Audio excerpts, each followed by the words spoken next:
जरा कल्पना कीजिए कि एक बहुत ही व्यस्त सड़क है ना। गाड़ियां एकदम फर्राटे से गुजर रही हैं। हाँ, जैसे हमारे बड़े शहरों में होता है। बिल्कुल। और सड़क के किनारे ना एक इंसान दर्द से तड़प रहा है। हर मिनट वहां से दर्जनों लोग गुजर रहे हैं। कोई अपनी घड़ी देख रहा है, कोई फोन पर लगा हुआ है, और सब अपनी अपनी दुनिया में मगन है। सही कहा। अब मान लीजिए एक राहगीर उस तड़पते हुए इंसान को देखता भी है, लेकिन ना उसके कदम नहीं रुकते।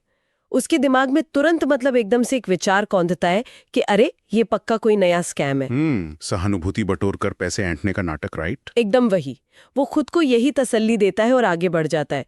लेकिन जरा सोचिए उस राहगीर पर क्या बीतेगी जब अगले ही दिन सुबह अखबार में उसे ये पढ़ने को मिले कि उस इंसान की सचमुच मौत हो गई। बाप रे।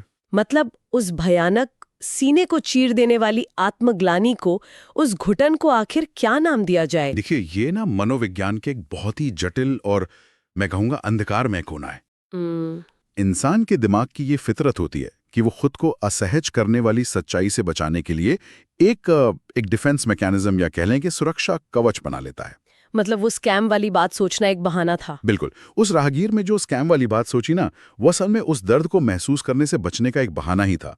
और जब वो बहाना टूटता है, जब हकीकत सामने आती है, मौत की हकीकत, हाँ, तो इंसान अपनी नजरों में इतनी बुरी तरह गिरता है कि उस एहसास को शब्दों में बांधना लगभग नामुमकिन है।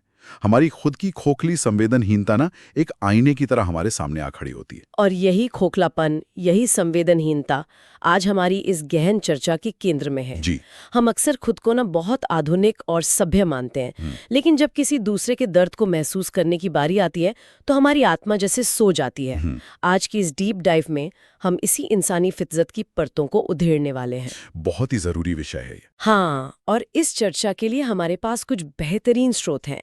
मुंशी प्रेमचंद की प्रसिद्ध कहानी जुलूस, उनके जीवन और सोजे वतन पर किए गए शोध पत्र, सुके साहनी की एक बहुत ही चुभने वाली आधुनिक लघु कथा अनुताप, और जयशंकर प्रसाद की कविता के कुछ अंश। वाह, ये तो बहुत ही समृद्ध सामग्री है ना? हमारा मिशन आज यही समझना है कि आम इंसान पत्थर दिल कैसे बन जाता है और वो कौन सा बिंदु होता है जहाँ एक गहरी चोट उसे वापस इंसान बना देती है। तो चलिए शुरू करते हैं। बिल्कुल। अगर हम प्रेमचंद की कहानी जुलूस से शुरुआत करें ना। हाँ, मुझे वो कहानी बहुत पसंद है। लोग अक्सर इसे सिर्फ आजादी की लड़ाई के चश्मे से देखते हैं, लेकिन अगर हम ऐसा करेंगे तो हम इसकी असली गहराई से चूक जाएंगे। अच्छा, कैसे? देखिए, 1930 के दशक का दृश्य है। ब्रिटिश शासन का समय है। सड़कों पर पूर्ण स्वराज की मांग करते हुए एक शांतिपूर्ण जुलूस निकल रहा है ना, जिसका नेतृत्व वो वृद्ध गांधीवादी नेता इब्राहिम अली कर रहे हैं। एकदम सही।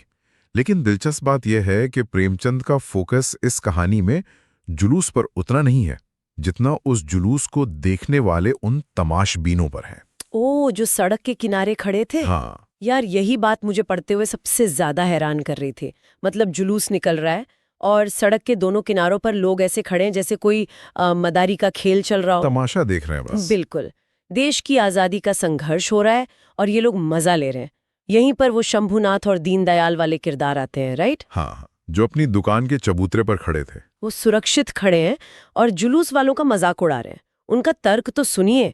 वो कहते हैं कि ये सब बेवकूफ हैं, मुफ्त में मौत के मुंह में जा रहे हैं। और एक और बात कहते हैं वो। हाँ, वो कहते हैं कि अरे इस जुलूस में तो शहर का कोई बड़ा आदमी है ही नहीं, सब छोटे मोटे लोग हैं। मतलब चलिए इसे थोड़ा विस्तार से समझते हैं। जी। क्या ये शंभुनाथ और दीनदयाल आज के दौर के उन इंटरनेट ट्रोल्स की तरह नहीं है? बहुत ही दिलचस्प तुलना है ये। है ना? मतलब जो सुरक्षित एसी कमरों में बैठकर बाहर सड़क पर असली संघर्ष करने वालों का मजाक उड़ाते हैं और उन्हें ज्ञान देते हैं। मैं पूरी तरह सहमत हूं। यहाँ जो सबसे दिलचस्प बात है ना, वो यही इंटरनेट ट्रोल वाली मानसिकता है। जो खुद कुछ करने की हिम्मत नहीं जुटा पाता, वो अक्सर कुछ करने वालों का मजाक उड़ाकर अपनी कायरता छुपाता है। सही बात है। लेकिन प्रेमचंद कहानी को यही नहीं छोड़ते। वे एक और किरदार लाते हैं, मैकू। ओहो, मैकू, वो जो चप्पलें बेचता है। हाँ, मैकू कोई बहुत पढ़ा लिखा या अमीर आदमी नहीं है। वो सड़क किनारे चप्पल बेचता है, लेकिन शंभुनाथ और दीनदयाल को वो जो जवाब देता है ना, वो तो पूरे समाज के मुंह पर एक तमाचा था। बिल्कुल। मैकू कहता है कि बड़े आदमियों को इस जुलूस में आने की जरूरत ही क्या है। हाँ, क्योंकि अंग्रेजों के राज में उन्हें तो वैसे भी हर तरह का आराम मिल ही रहा है। सही कहा। बड़े बंगले हैं, टेनिस खेल रहे हैं, दावतें उड़ा रहे हैं। और यही मैकू एक बहुत गहरी बात कह जाता है। क्या? वो कहता है कि असली शूरवीर और असली बड़ा आदमी वो नहीं है जिसके पास सत्ता या पैसा है। असली बड़ा आदमी वो है जो मजलूमों और गरीबों के लिए अपनी जान हथेली पर लेकर चलता है। वाओ, मतलब ये तो बहुत ही गहरी सोच है। और अगर हम प्रेमचंद के जीवन पर हुए शोध को देखें ना, तो साफ हो जाता है कि मैकू की ये आवाज असल में खुद प्रेमचंद की आवाज थी। अच्छा, उनका अपना नजरिया था ये। जी, उनके लिए स्वराज का मतलब सिर्फ गोरों की जगह भूरे शासकों का आना नहीं था। उनके लिए आजादी का मतलब था समाज के आखिरी आदमी का उत्थान। किसानों और मजदूरों के लिए एक समान व्यवस्था। बिल्कुल। वो जानते थे कि जब तक ये तमाशाबीन मानसिकता नहीं बदलेगी, असली स्वराज आ ही नहीं सकता। और पता है, इस मानसिकता को तोड़ने के लिए ना कभी-कभी एक बहुत बड़े झटके की जरूरत पड़ती है। एक क्रूर क्षण की। हाँ, कहानी में वो झटका तब आता है जब ये शांतिपूर्ण जुलूस आगे बढ़ता है। सामने भारतीय पुलिस का नया दरोगा खड़ा है, बीरबल सिंह। अपने पूरे दलबल के साथ। बीरबल सिंह है तो पैदाइशी हिंदुस्तानी, लेकिन उस पर अंग्रेजी सत्ता और अपने प्रमोशन का नशा। एकदम। वो नशा इस कदर हावी है कि उसे अपने ही लोग दुश्मन नजर आ रहे हैं। पीछे से वो अंग्रेज डीएसपी घोड़े पर आता दिखाई देता है। अब बीरबल सिंह को अपनी स्वामी भक्ति दिखानी है, अपनी कारगुजारी साबित करनी है उसे। सत्ता के नशे में इंसान कैसे अंधा हो जाता है, ये उसका सटीक उदाहरण है। बिल्कुल। डीएसपी को देखते ही वो निहत्थे और शांतिपूर्ण लोगों पर घोड़े वड़ा देता है। पुलिस बेरहमी से लाठियां बरसाने लगती है। ये दृश्य पढ़ते हुए रोंगटे खड़े हो जाते हैं। सच में इब्राहिम अली सबसे आगे हैं, पर वो पीछे नहीं हटते। बीरबल सिंह के सिपाही इब्राहिम अली के सर पर इतने जोर से लाठी मारते हैं कि वो बुजुर्ग वहीं गिर पड़ता है। और उसके बाद जो होता है वो बहुत ही दर्दनाक है। हाँ, बीरबल का घोड़ा उस बूढ़े नेता के ऊपर से गुजर जाता है। इब्राहिम अली घोड़े की टापों के नीचे कुचले जाते हैं। लहूलुहान हो जाते हैं पूरी तरह। यहाँ कहानी ना बहुत ही अहम मोड़ लेती है। कोई भी भीड़ इस बर्बरता को देखकर भड़क जाएगी, लोग पत्थर उठाने भी लगते हैं, लेकिन इब्राहिम अली जो करते हैं वो बहुत ही असाधारण था। वो अपनी बची खुची ताकत से भीड़ को रोकने का आदेश देते हैं, वापस लौटने को कहते हैं। हाँ, वो कहते हैं कि हमारी लड़ाई अपने ही भाइयों से नहीं है। ये पुलिस, ये बीरबल सिंह हमारे दुश्मन नहीं हैं। मुझे ना ये बात हमेशा बहुत रहस्यमयी लगती है। मतलब लोग इसे अक्सर सिर्फ एक गांधीवादी सिद्धांत कह के टाल देते हैं, पर इसका विज्ञान क्या है? कोई आपको मार रहा है और आप पलटकर वार करने से रोक रहे हैं। देखिए, अगर हम इसे बड़े परिप्रेक्ष्य से जोड़े ना, तो इसे सिर्फ आदर्शवाद मानना हमारी भूल होगी। तो और क्या था ये? ये असल में एक बहुत ही युगांतकारी मनोवैज्ञानिक रणनीति थी। रणनीति कैसे? जब दो पक्ष लड़ रहे हों और दोनों तरफ से हिंसा हो रही हो, तो मारने वाले को अपनी क्रूरता सही ठहराने का एक कारण मिल जाता है। वो सोचता है, मैंने इसलिए मारा क्योंकि वो भी मुझे मार रहा था। हाँ, एक जस्टिफिकेशन मिल जाता है। बिल्कुल। लेकिन जब सामने वाला व्यक्ति निहत्था हो और इतनी चोट खाने के बाद भी पलटकर वार ना करे, बल्कि आपको अपना भाई करिए, ओहो, तो मारने वाले के दिमाग का वो जो डिफेंस मैकेनिज्म हमने शुरू में डिस्कस किया था ना, वो पूरी तरह टूट जाता है। वाह। इस अहिंसा से एक भयंकर मानसिक अंतर्द्वंद पैदा होता है। अपराधी को अपना असली क्रूर चेहरा उस आईने में दिख जाता है। इब्राहिम अली ये गहराई से समझते थे कि अगर पत्थर चले तो अंग्रेजों को गोलियां चलाने का बहाना मिल जाएगा। एकदम सही। और पता है, कहानी में ये बहुत ही रोचक हो जाता है, क्योंकि इस अहिंसक बलिदान को देखकर जो शंभुनाथ और दीनदयाल पहले मजाक उड़ा रहे थे ना, हाँ, जो तमाशबीन थे, वो अंदर तक हिर जाते हैं। उनका वो सेफ आवरण टूट जाता है और वो अपनी दुकानें बंद करके उसी जुलूस का हिस्सा बन जाते हैं। ये जनता की सहानुभूति जीतने का सबसे बड़ा हथियार था, सत्ता पर अहिंसा की जीत। बिल्कुल। लेकिन देखिए, मैं यहाँ एक सवाल खड़ा करना चाहूंगी। जी, पूछिए। ये तो 1930 के दशक की बात है ना? तब एक सामने दिखने वाला दुश्मन था, अंग्रेज। लड़ाई स्पष्ट थी, तो शायद जमीर जागना आसान था। लेकिन आज के दौर में, आज की इस भागदौड़ भरी जिंदगी में, क्या ये संवेदनशीलता कहीं खो नहीं गई है? ये बहुत ही कड़वा सवाल है, और इसी का जवाब हमें हमारे दूसरे स्रोत में मिलता है, सुकेश शाहनी की लघु कथा अनुताप। हाँ, वो आधुनिक कहानी। ये कहानी हमें उस बड़े कैनवस से निकालकर आज के आम आदमी के जीवन में ले आती है। आज हमारे सामने अंग्रेजों की लाठियां नहीं है, लेकिन व्यक्तिगत स्वार्थ और सुविधा की एक नई क्रूरता पैदा हो गई है। कहानी का प्लॉट बहुत सीधा है, लेकिन सच में बहुत चुभता है। इसमें एक यात्री है, दफ्तर जाने वाला आदमी। वो रोज की तरह असलम नाम के एक रिक्शे वाले का रिक्शा लेता है। जी। रिक्शा जैसे ही चढ़ाई पर पहुंचता है, यात्री नोटिस करता है कि असलम बार बार करा रहा है। दर्द से। हाँ, उसके दोनों गुर्दे खराब थे, पर पेट की आग बुझाने के लिए रिक्शा चला रहा था। और यात्री पीछे बैठा ये सब देख रहा है। उसे एक पल के लिए लगता भी है कि उतर जाना चाहिए ताकि असलम को आराम मिले, लेकिन वो उतरता नहीं है। अब देखिए, मैं यहाँ उस यात्री की तरफ से थोड़ी वकालत करना चाहूंगी। अच्छा, बताइए। हम सब महानगरों में रहते हैं, हम रोज ऐसे लोगों को देखते हैं जो मजबूरी का नाटक करते हैं, है ना? तो अगर उस यात्री ने सोचा कि असलम ज्यादा पैसे ऐंठने के लिए पेट दर्द का नाटक कर रहा है, तो क्या उसने कुछ बहुत गलत सोच लिया? अगर उसने शक किया, तो क्या वो अचानक से एक विलेन बन गया?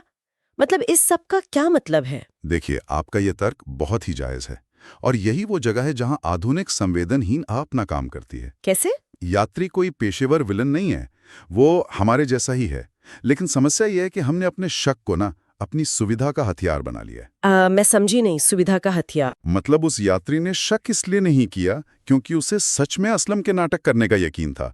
उसने शक इसलिए किया क्योंकि वो खुद को इन्वॉल्व नहीं करना चाहता था। ओहो, वो उतरता तो उसे पैदल चलना पड़ता। बिल्कुल, दफ्तर पहुंचने में शायद 5 मिनट की देरी हो जाती।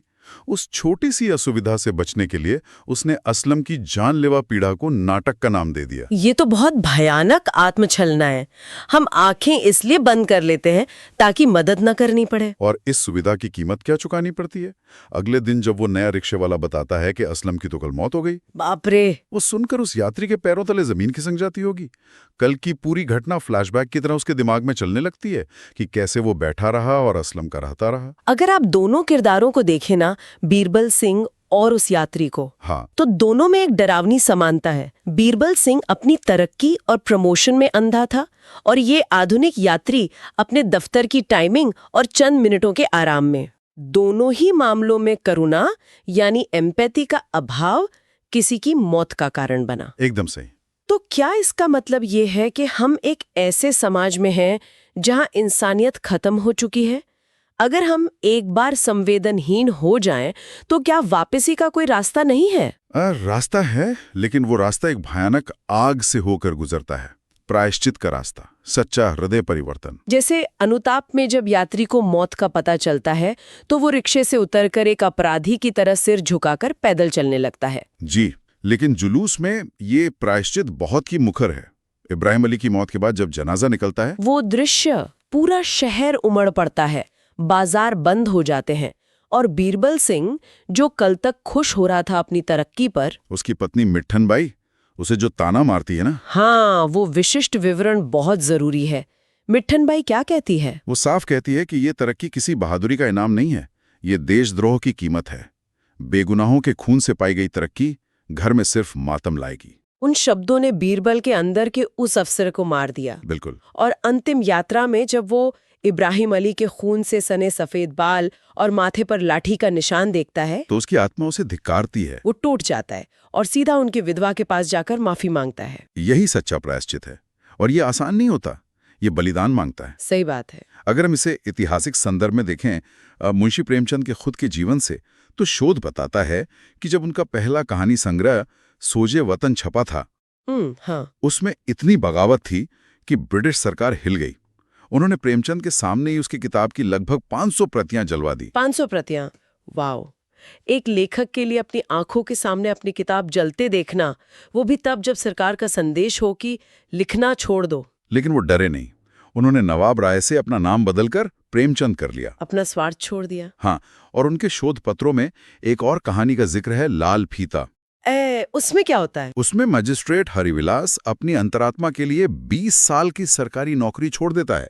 20 साल के नौकरे मतलब सच्चा प्रायश्चित, सच में बलिदान मांगता है। बिल्कुल। इन सब से एक बात तो एकदम साफ है कि क्रूरता हमेशा लाठी के रूप में नहीं आती। कई बार वो वातानुकूलित दफ्तर में बैठकर मदद ना करने के फैसले में छुपी होती है। बिल्कुल। और इसी जड़ता को तोड़ने के लिए ना, हमारे शोध में जयशंकर प्रसाद जी की एक कविता है, मधुर ऋतु, वसंत काल। जी, वो वसंत का बहुत सुंदर रूपक पेश करते हैं। वसंत उस प्रेमिका की तरह है जो रास्ता भूल गई हो और दुनिया के शोर से दूर एक छोटी सी कुटिया बनाना चाहती हो। क्या बात है। जरा सोचिए, क्या हमारे जीवन में सच्ची सहानुभूति भी इसी वसंत की तरह नहीं है? कैसे? जब हमारा मन उस यात्री या बीरबल सिंह की तरह बंजर हो जाता है, तो अचानक कोई घटना उस भूली भटकी सहानुभूति को ले आती है। वो बिना पूछे आती है और हमारे मन में कुटिया बनाने की जिद करती है। और जब वो आती है तो पुराने स्वार्थ को तोड़ देती है, एक मरे हुए इंसान को दोबारा जिंदा कर देती है। बिल्कुल, और इसी के साथ हम आज की चर्चा के अंत में आ गए हैं। लेकिन जाने से पहले एक सवाल हम सबको अपने आप से पूछना चाहिए। कल जब हम फिर से सड़कों पर होंगे और कोई हमारे सामने दर्द में होगा, तो क्या हमारा ज़मीर उसे स्कैम कहकर आगे बढ़ जाएगा? क्या हमने अपने भीतर के उस वसंत के लिए, उस सहानुभूति के लिए कोई जगह छोड़ी है, या वो पूरी तरह से हमारे शक और स्वार्थ की भेंट चढ़ चुका है? सोचने वाली बात है। इस पे जरूर विचार कीजिएगा। आज के इस गहन चर्चा में हमारे साथ जुड़ने के लिए धन्यवाद। मिलते हैं अगली बार।